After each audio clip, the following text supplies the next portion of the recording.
Boa noite. Boa noite. A equipe do governo Bolsonaro assume seus postos. O presidente participa da transmissão de cargo do Ministério da Defesa para o general Fernando Azevedo e Silva. Na Justiça, Sérgio Moro diz que o Brasil vai aprofundar a cooperação jurídica internacional.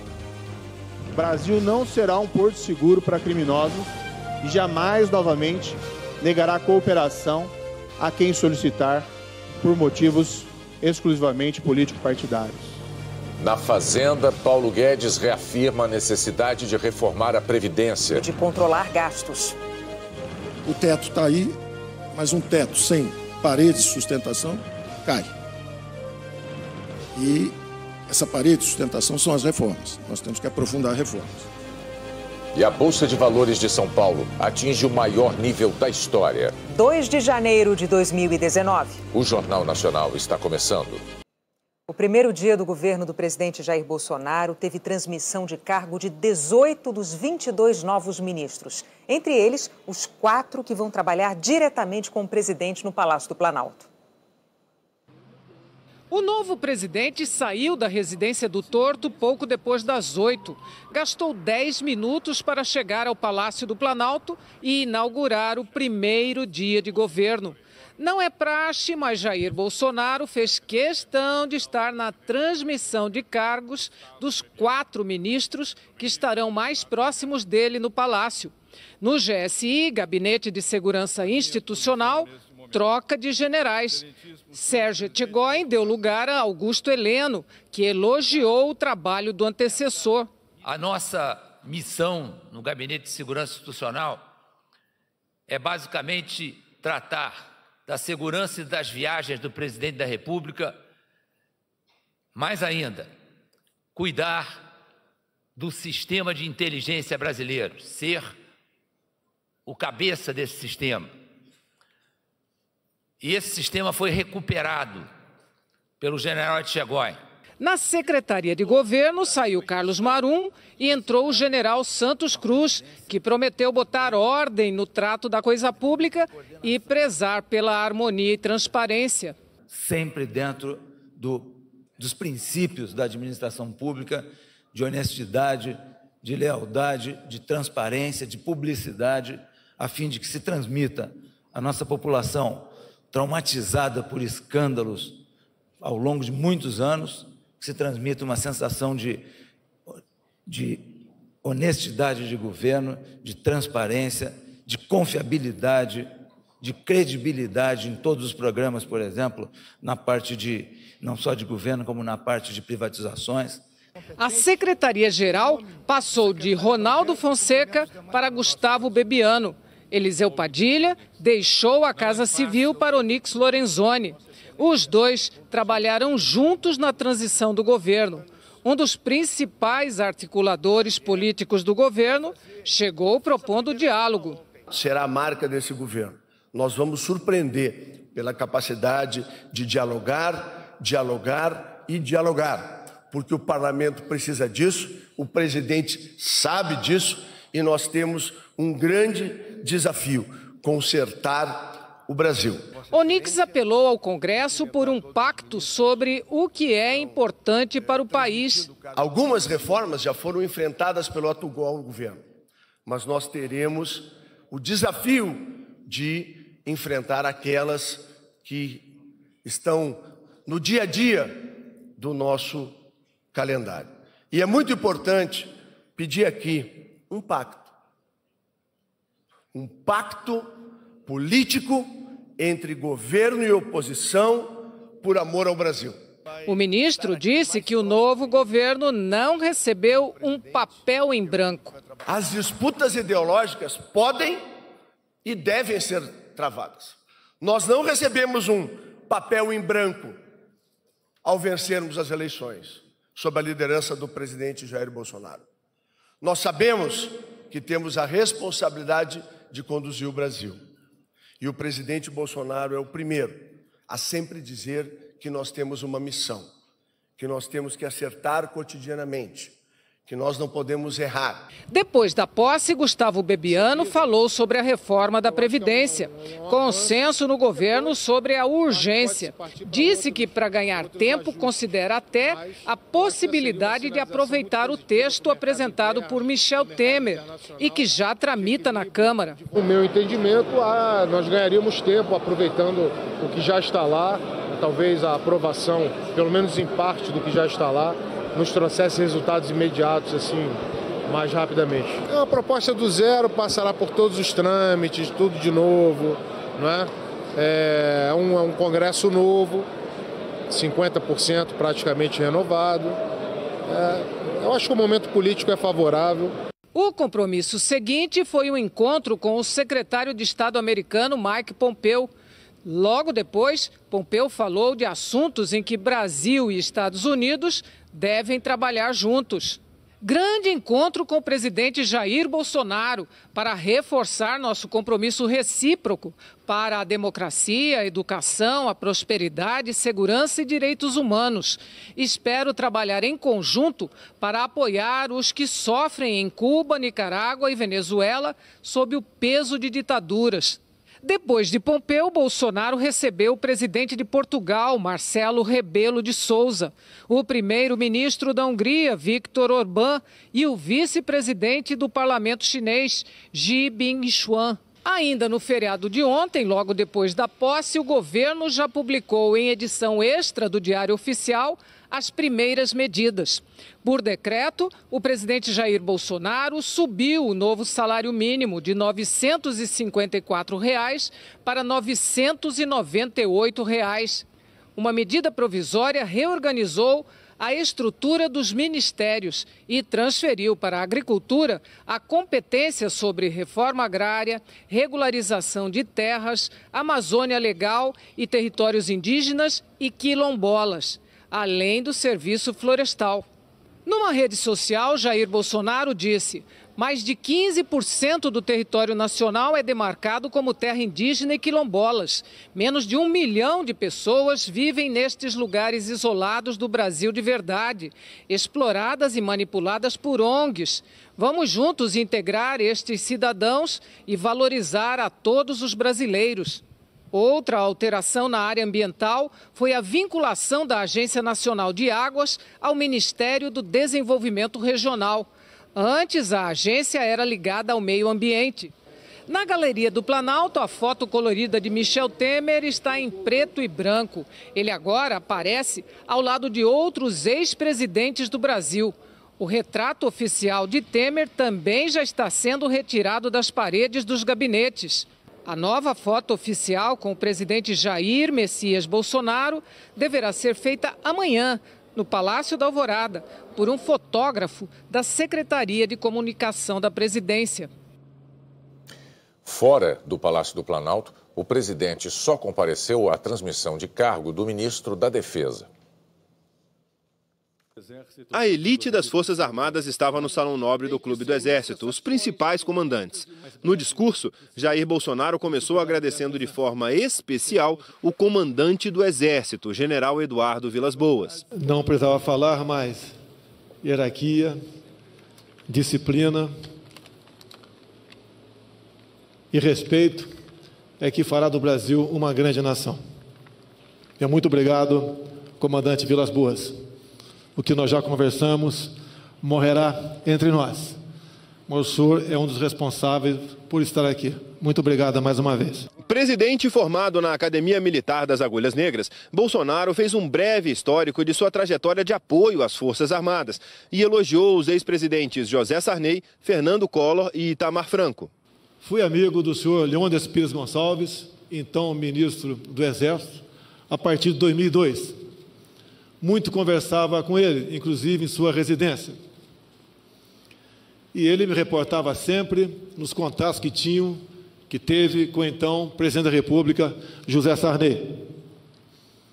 E em um dado momento, numa sessão solene do Senado, usei da palavra, já que era uma sessão conjunta, e me reportei esse fato, saudando José Sarney, que sempre, quando findava o ano, ele arranjava uma maneira de conseguir recursos extras para contemplar as Forças Armadas com equivalente a US$ 1 bilhão. E, diga-se de passagem, não havia contingenciamento naquele tempo.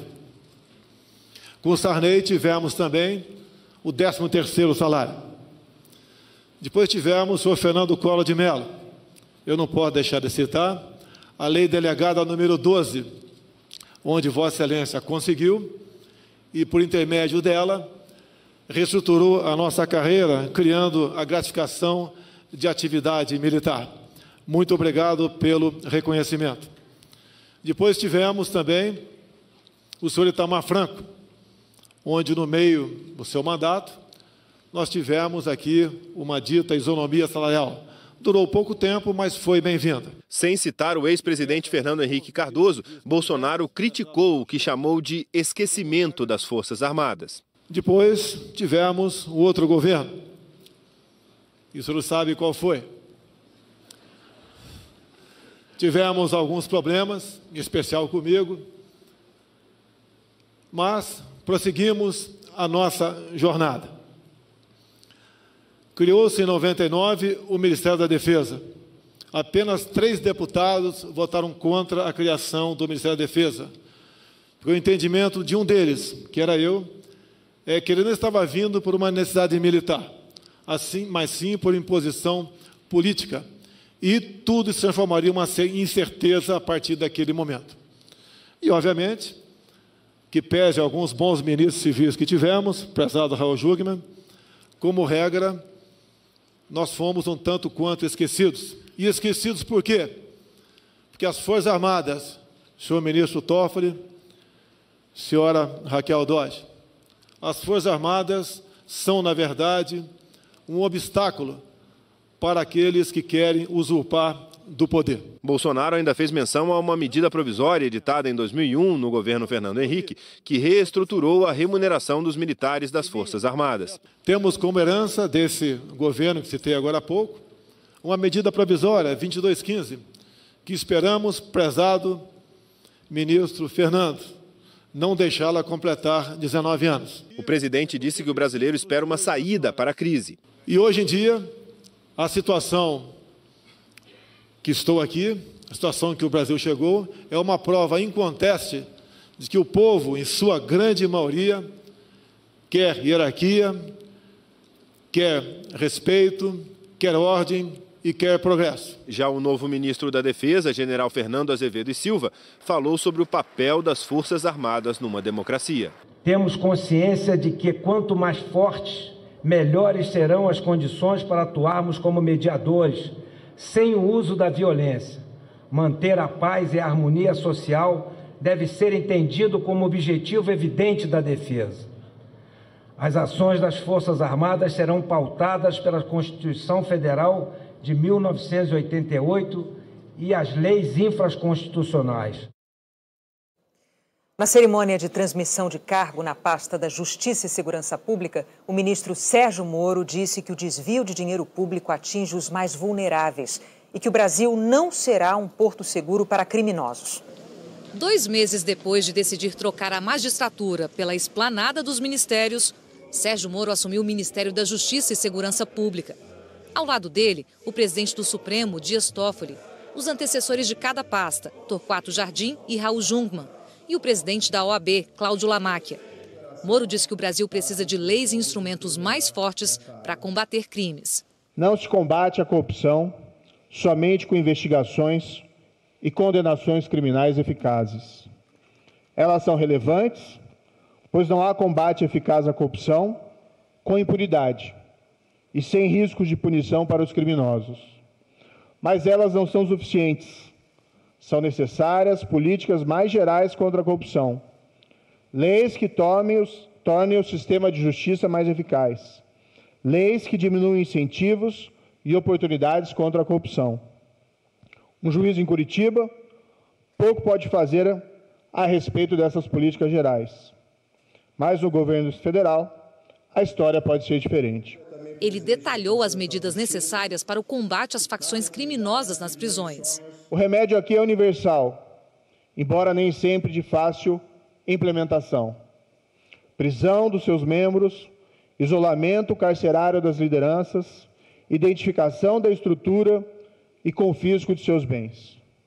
Assim se leva ao enfraquecimento e ao desmantelamento delas. Moro falou sobre a necessidade de fortalecer a cooperação internacional. O Brasil não será um porto seguro para criminosos e jamais, novamente, negará cooperação a quem solicitar por motivos exclusivamente político-partidários. Em 2010, o então presidente Lula negou a extradição do italiano Cesare Battisti, condenado à prisão perpétua na Itália por 4 homicídios. No mês passado, o ex-presidente Michel Temer autorizou a extradição e, desde então, Battisti está foragido. Moro anunciou que uma de suas prioridades é mandar ao Congresso, no mês que vem, um pacote de medidas para combater organizações criminosas. Pretende-se deixar mais claro na lei, como já decidiu diversas vezes o plenário do Supremo Tribunal Federal, que no processo criminal a regra deve ser da execução da condenação após o julgamento da segunda instância. O ministro terminou falando sobre os prejuízos causados pela corrupção. O brasileiro, seja qual for a sua renda, e lembremos que o desvio de recursos públicos atinge mais fortemente os mais vulneráveis e os mais dependentes dos serviços públicos, tem o direito de viver sem a sensação de que está sendo roubado ou enganado pelos seus representantes nas diversas esferas de poder. Tem o direito de que os recursos dos cofres públicos sejam destinados ao bem-estar geral e não ao enriquecimento ilícito dos poderosos. Moro levou investigadores da Lava Jato para cargos estratégicos. A equipe que tomou posse hoje já trabalhou com ele na operação e até em investigações anteriores. Entre eles, Maurício Valeixo, que assumiu a direção geral da Polícia Federal, e o auditor fiscal Roberto Leonel, que vai comandar o COAF, o Conselho de Controle de Atividades Financeiras. O ministro das Relações Exteriores, Ernesto Araújo, prometeu libertar a política externa. Citou ícones do rock brasileiro e discursou até em Tupi-Guarani. O novo ministro das Relações Exteriores, Ernesto Araújo, avisou no início do discurso que iria usar palavras que as pessoas não estavam acostumadas a ouvir no Itamaraty. Nos apegamos muito à nossa própria autoimagem e fizemos dela uma espécie de um ídolo. E ficamos nos olhando um pouco no espelho, dizendo que nós somos o máximo, e dizendo que os governos não nos entendem, mas que o Itamaraty está acima dos governos. Deixamos de olhar no espelho e passamos a olhar pela janela, ou melhor ainda, vamos sair à rua para o Brasil verdadeiro. Não tenhamos medo do povo brasileiro.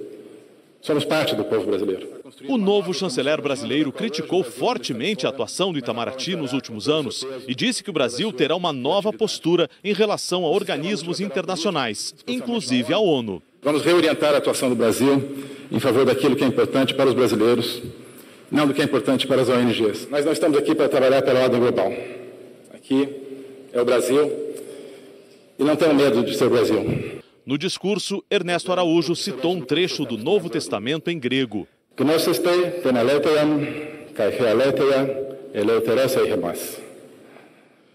a verdade e a verdade vos libertará. Ele também citou Renato Russo e Raul Seixas. No fim, pediu bênçãos ao novo governo e aos presentes e encerrou com uma referência à oração da Ave Maria em Tupi. A realidade, pelo menos a realidade humana, está estruturada em torno da linguagem, da palavra, do verbo, portanto do logos. Tudo o que temos, tudo o que precisamos é a palavra. Ela está aprisionada, mas com amor e com coragem havemos de libertá-la. Que Deus abençoe a todos vocês, os que creem, os que não creem, os que estão conosco, os que ainda não estão conosco. Que Deus abençoe o presidente Jair Bolsonaro e que Deus abençoe o Brasil. Ano hoje assim. Muito obrigado. O ministro Ernesto Araújo recebeu os cumprimentos de diplomatas brasileiros e estrangeiros. Hoje ele teve encontros com representantes de vários países, entre eles o secretário de Estado americano, com quem o presidente Bolsonaro tem ideias e características em comum. Mike Pompeo também foi capitão do Exército, assim como Bolsonaro, antes de se tornar político e o responsável pela diplomacia do presidente americano Donald Trump.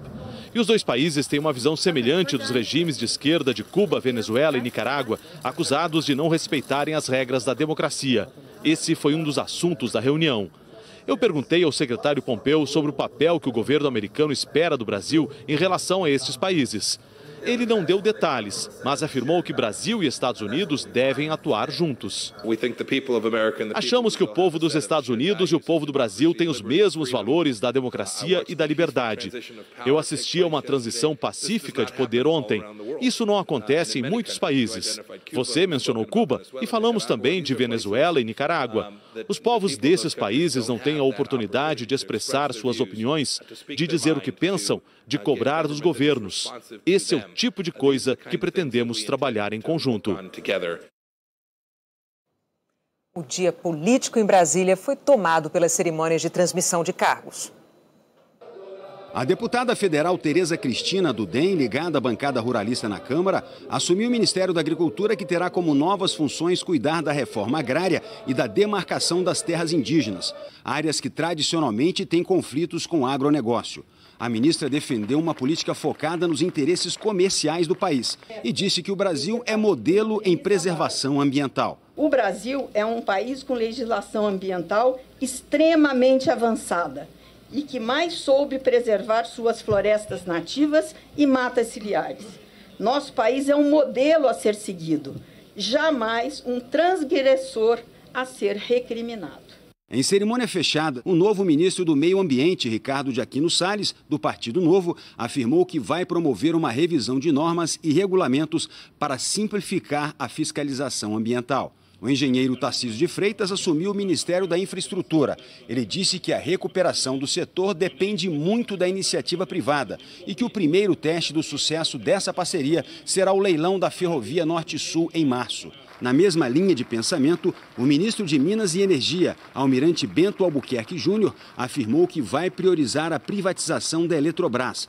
Disse também que vai buscar maneiras para baixar o preço da energia para o consumidor. No setor elétrico, os conceitos se traduzirão no nosso empenho em buscar a redução de encargos e subsídios, que hoje representam significativa parcela do preço da energia para o consumidor final. O médico e deputado federal do DEM, Luiz Henrique Mandetta, assumiu o Ministério da Saúde com o compromisso de dar prioridade à atenção básica de saúde. Ele afirmou que o programa Mais Médicos vai passar por uma nova revisão. Outra preocupação do ministro é reforçar o Programa Nacional de Vacinação. Mandetta disse também que acompanhará com rigor o gasto do dinheiro público. Ministério muito grande, de orçamento muito grande. É muito fácil esquecer que R$1.000 é dinheiro, e é muito dinheiro. E nós vamos atrás de cada centavo desse Ministério da Saúde e vamos colocar dentro da assistência. O deputado Osmar Terra, do MDB, assumiu o Ministério da Cidadania, que reúne cultura, esportes e desenvolvimento social. Ele disse que o governo deverá pagar 13º salário para beneficiários do Bolsa Família. O investimento a mais este ano seria de R$2,5 bilhões. O deputado Marcelo Álvaro Antônio, do PSL, assumiu o Ministério do Turismo. Ele defendeu investimentos na área como uma das soluções para o crescimento econômico e a geração de empregos no país.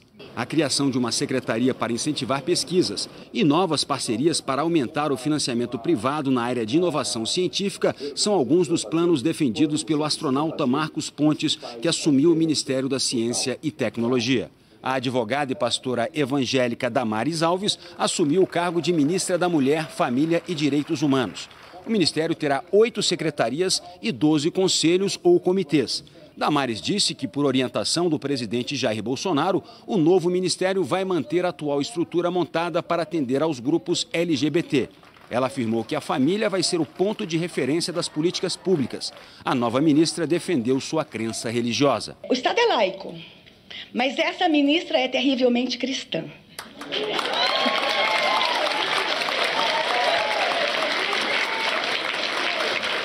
E por ser cristã, eu acredito nos desígnios de Deus, eu acredito nos propósitos de Deus. E Deus uniu neste ministério um time, Ele uniu um exército. No Ministério da Educação, assumiu o professor e filósofo Ricardo Vélez Rodrigues. Ele extinguiu a Secretaria de Educação Continuada, Alfabetização, Diversidade e Inclusão e criou outras 2 que absorveram essas funções, a de modalidades especializadas e a de alfabetização. Nascido na Colômbia e naturalizado brasileiro, ele criticou a promoção da ideologia de gênero e disse que vai combater o que chamou de marxismo cultural. Trata-se de uma ideologia materialista, alheia aos nossos mais caros valores de patriotismo e de visão religiosa do mundo. A seguir, o novo ministro da Fazenda anuncia controle de gastos. O ministro da Economia, Paulo Guedes, assumiu o cargo reafirmando que o Brasil precisa fazer reformas para resolver a crise fiscal e que o país parou de crescer por causa do excesso de gastos. 3 assinaturas e pronto, 3 ministérios extintos. Fazenda, Planejamento e Indústria, Comércio Exterior e Serviços, além da maior parte do trabalho. Agora, Paulo Guedes e equipe vão tocar o Superministério da Economia. No discurso de 49 minutos, Guedes detalhou quais vão ser as prioridades: reforma da Previdência, privatizações e simplificação de tributos. E repetiu várias vezes que o mal maior hoje é o crescimento descontrolado dos gastos públicos e que, por isso, o teto de gastos públicos é tão importante. A dimensão fiscal foi sempre o calcanhar de Aquiles de todas as nossas tentativas de estabilização. O descontrole sobre a expansão de gastos públicos é o mal maior. O nosso diagnóstico, portanto, tem que começar pelo controle de gastos. E você não precisa cortar dramaticamente, é não deixar crescer no ritmo em que cresciam os gastos públicos no Brasil. O teto está aí, mas um teto sem parede de sustentação cai. E essa parede de sustentação são as reformas. Nós temos que aprofundar reformas. Paulo Guedes foi duro ao falar do Estado. A máquina do governo virou uma gigantesca engrenagem de transferências perversas de renda, em todas as suas dimensões. Você for aos bancos públicos, tem campeão nacional, pegou empréstimo, e não a pequena e média. Não foi para o microcrédito que os bancos públicos se perderam. Eles se perderam nos grandes programas onde piratas privados, burocratas corruptos e criaturas do pântano político se associaram contra o povo brasileiro. O Brasil foi corrompido pelo excesso de gastos. E o Brasil parou de crescer pelo excesso de gastos. E completou. Nós vamos vender ativos, desacelerar a dívida, talvez controlemos nominalmente essas despesas. Se a gente conseguir 2, 3, 4 anos acelerando privatizações, travar esses gastos, eles se dissolvem, porque a economia vai crescer 3, 3,5%. Com mais 3,5%, 4% de inflação, o bolo cresce. Se essas despesas nominalmente são mantidas estáveis 2, 3 anos, isso deixa de ser essa asfixia de recursos para a saúde, para a educação, para a cidadania, e o Brasil deixará de ser o paraíso do rentista e o inferno dos empreendedores. Paulo Guedes disse ainda que o primeiro e maior desafio a ser enfrentado é cortar a despesa da Previdência. O primeiro e maior de todos os gastos é com a Previdência, que é atualmente uma fábrica de desigualdades. Quem legisla tem as maiores aposentadorias, quem julga tem as maiores aposentadorias, o povo brasileiro, as menores. É o primeiro e maior desafio a ser enfrentado. Se for bem sucedido esse enfrentamento, há 2 meses, 3 meses à nossa frente, nós temos 10 anos de crescimento sustentável pela frente. Se não for,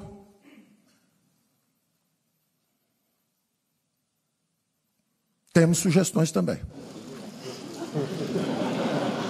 Houve risos, mas o ministro Paulo Guedes não estava brincando. A proposta dele, se a reforma não for aprovada no Congresso Nacional, é outra proposta de emenda constitucional. Uma espécie de plano B à reforma da Previdência, desvinculando, desobrigando, desindexando todas as receitas e despesas da União. E para isso, ele disse que vai precisar do apoio da classe política, que assumiria assim o controle do orçamento. Isso é uma conclamação, é um pedido de ajuda. Se não aprovarmos, nós temos que dar um passo mais profundo ainda, dizer o seguinte, olha, agora ou desindexa tudo, desvincula tudo, ou não há solução.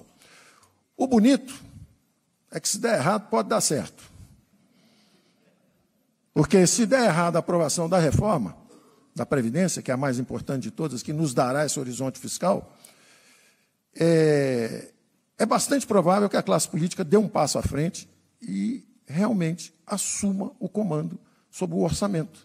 O ministro também falou da necessidade de o Congresso aprovar a reforma tributária, simplificando, reduzindo, eliminando impostos. Ele defendeu a criação de um imposto federal único, juntando 7, 8 impostos, como o PIS e o IPI, e defendeu as privatizações. Nós vamos abrir a economia, nós vamos simplificar impostos, nós vamos privatizar, nós vamos descentralizar os recursos para estados e municípios. Paulo Guedes falou ainda num novo regime trabalhista, mudanças na CLT, a consolidação das leis do trabalho. Nós temos que libertar as futuras gerações desse regime trabalhista e previdenciário que nós temos hoje. O governo democrático vai inovar e abandonar a legislação fascista da Carta del Lavoro. Guedes disse que vai anunciar nos próximos 30 dias medidas infraconstitucionais para simplificar a economia e reduzir gastos. A primeira deve ser na área previdenciária. Políticos e empresários acompanharam a cerimônia e o presidente da Confederação Nacional da Indústria elogiou as propostas apresentadas. A redução do poder público na economia é muito bem vista por todo o setor empresarial, de todos os setores, porque realmente o poder público hoje tem mais de 40% na participação da economia e isso torna o Brasil muito sujeito a crises políticas e crises econômicas que não têm fim. A expectativa de que o governo Bolsonaro faça reformas na economia levou a Bolsa de Valores de São Paulo ao maior nível na história. O PSL, o partido do presidente Jair Bolsonaro, anunciou hoje apoio à reeleição do deputado Rodrigo Maia, do Democratas, à presidência da Câmara. A decisão também animou o mercado. Um dia para comemorar. O dólar recuou 1,69% e vale agora R$ 3,81. O Ibovespa ignorou o mau resultado das bolsas internacionais e subiu 3,56%. Fechou em inéditos 91 mil pontos. Foi o melhor pregão pós-Réveillon na Bolsa de Valores brasileira nos últimos 10 anos.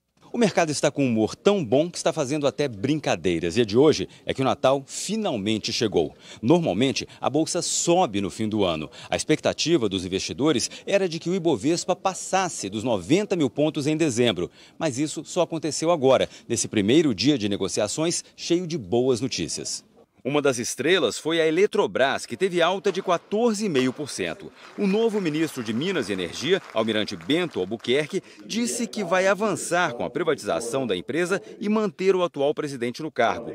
Wilson Ferreira Júnior é bem visto pelo mercado. Outras estatais também se valorizaram com a percepção de que pode haver menos intervenção política na administração das empresas e, consequentemente, maior eficiência. As ações da Petrobras, por exemplo, subiram 6% nesta quarta-feira. Essas empresas são grandes, a maioria das vezes são monopolistas, têm o controle do mercado de energia ou de água e esgoto, e aí elas vão ficar mais eficientes, então é natural que o lucro que elas vão gerar no futuro vai ser maior, então o mercado hoje já vem, então o lucro é maior amanhã, hoje eu já dou um valor maior para essa empresa e aí a gente vê as ações valorizando. Outro motivo para o otimismo foi a declaração de apoio do PSL, o partido de Jair Bolsonaro, a Rodrigo Maia na reeleição para a presidência da Câmara dos Deputados.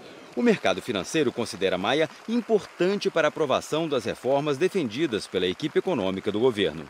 O mercado está olhando muito o noticiário político, até porque o futuro do país e a concretização desses números, né, bons números de bolsa, para que eles continuem até aumento, depende do destravamento da pauta política, principalmente das reformas, né, como a reforma da Previdência.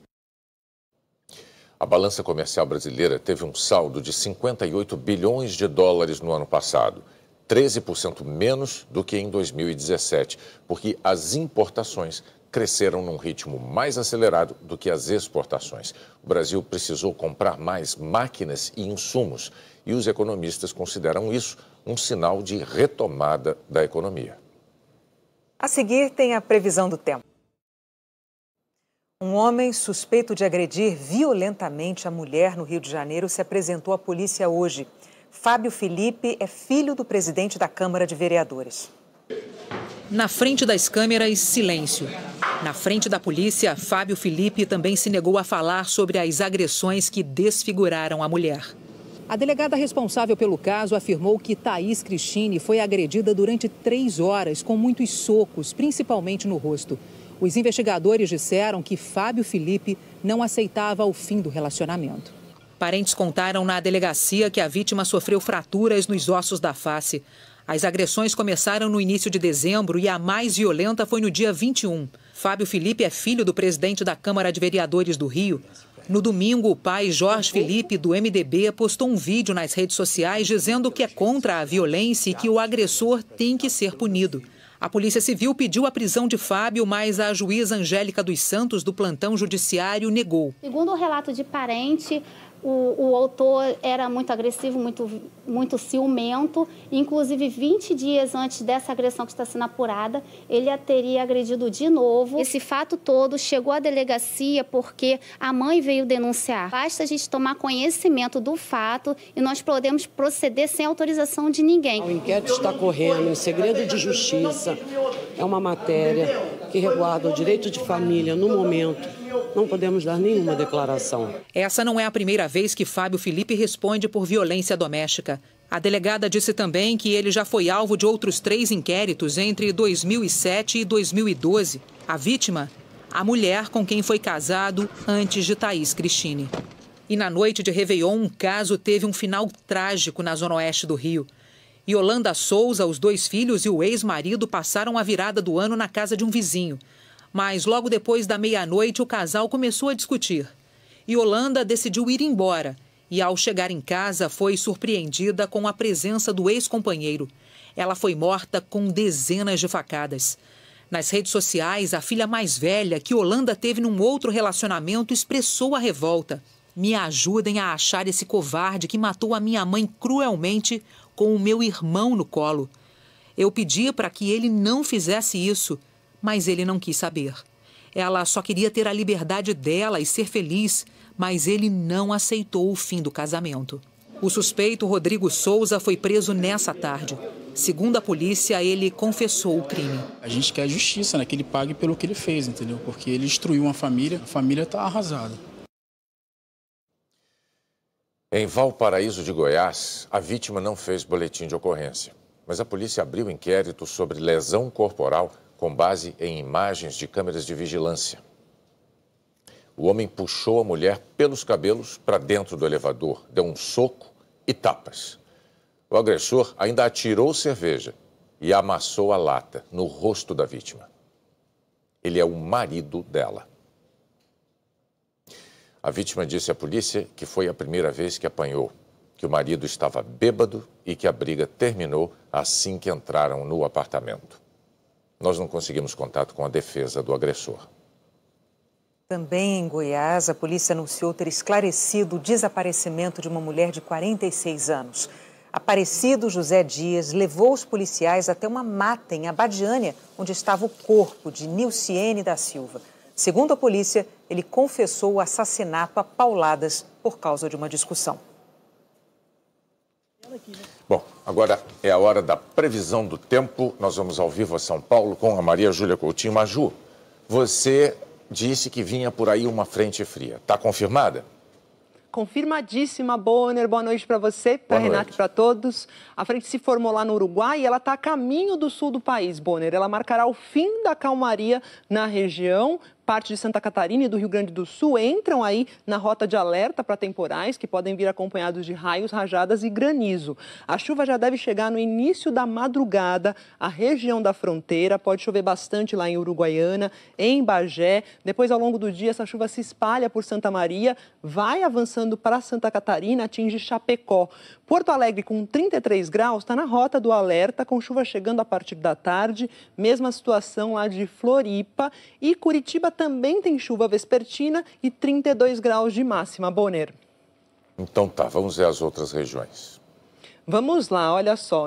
Se no sul teve a volta da frente fria, no norte e no nordeste do país tem o retorno, a maior aproximação aqui da zona de convergência intertropical, aquele corredor de nuvens carregadas que se aproxima do país nessa época do ano. Ele pode provocar chuva entre o Rio Grande do Norte, o Ceará e o Amapá. Nas outras áreas da região norte, no centro-oeste e no sudeste, principalmente entre o sul de Minas Gerais, região metropolitana aqui de São Paulo e parte do Rio de Janeiro, tem alerta de temporais. Quem estiver em Natal e em Fortaleza deve trocar o guarda-sol pelo guarda-chuva. Dia molhado também lá em Macapá, em Palmas e em Porto Velho. Em Campo Grande, Brasília e São Paulo faz calor e deve cair uma chuva considerável. A capital paulista, relembrando, está na área aí de alerta. Rio, a capital dos quase 40 graus para você aí, Bonner. Pode ter chuva à tarde, 39 de máxima. Sol sem sombra de chuva no Espírito Santo, no norte de Minas, na Bahia, em Sergipe, Alagoas, em parte de Pernambuco, do Piauí e lá num pedação de Roraima. 35 graus em Boa Vista, 32 em Aracaju, Maceió e Salvador e 33 graus em Vitória. Bonner. Obrigado, Maju. Até amanhã. Até amanhã. O verão é, por excelência, a temporada máxima de turismo na Bahia. Salvador tem um apelo, claro, fortíssimo das praias, mas a cidade também pode oferecer uma experiência turística diferente, a religiosa. O roteiro pode começar pela Igreja do Bonfim. A tradição recomenda amarrar fitinhas na grade, pedir bênção, proteção. É uma emoção forte, uma energia indescritível a gente poder visitar e receber as bênçãos aqui na Igreja do Bonfim. Ano passado eu vim aqui, fiz uma promessa e esse ano eu voltei para cá para agradecer. Perto do Bonfim fica o Memorial da Irmã Dulce. Na capela, o túmulo da freira. A casa onde ela morou guarda a história de uma vida dedicada aos pobres. Mas é a velha Salvador, das ruas e casarões coloniais, o endereço da maior concentração de templos católicos do país. 14 igrejas do roteiro religioso ficam na região histórica da cidade e podem ser visitadas a pé, sem precisar caminhar muito. Algumas são praticamente vizinhas. Aquela é a de São Pedro dos Clérigos. A do lado, a de São Domingos. E lá na frente, uma das mais ricas do Brasil, a Igreja de São Francisco. 1 tonelada de ouro revestindo paredes, tetos, altares. Não há como não ficar impressionado. É fora da realidade, é uma sensação única. Eu já fui em muitas outras, não só aqui no Brasil, em outros países também, mas nenhuma com essa riqueza.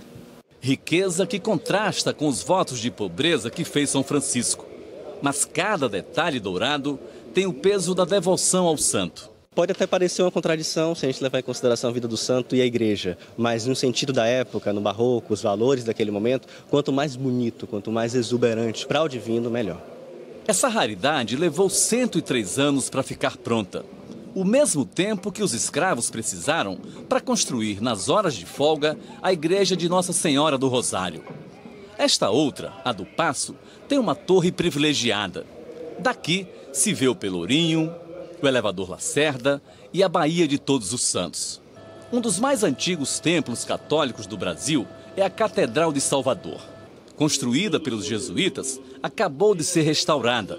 É um patrimônio das artes barroca, neoclássica e da arquitetura religiosa do século XVII. Esse conjunto de igrejas belíssimas, uma mais bonita que a outra, não existe. A humanidade, eu diria assim, tem direito de conhecer e se admirar dessas obras e eu tenho certeza, com essa admiração, estarão louvando o Senhor.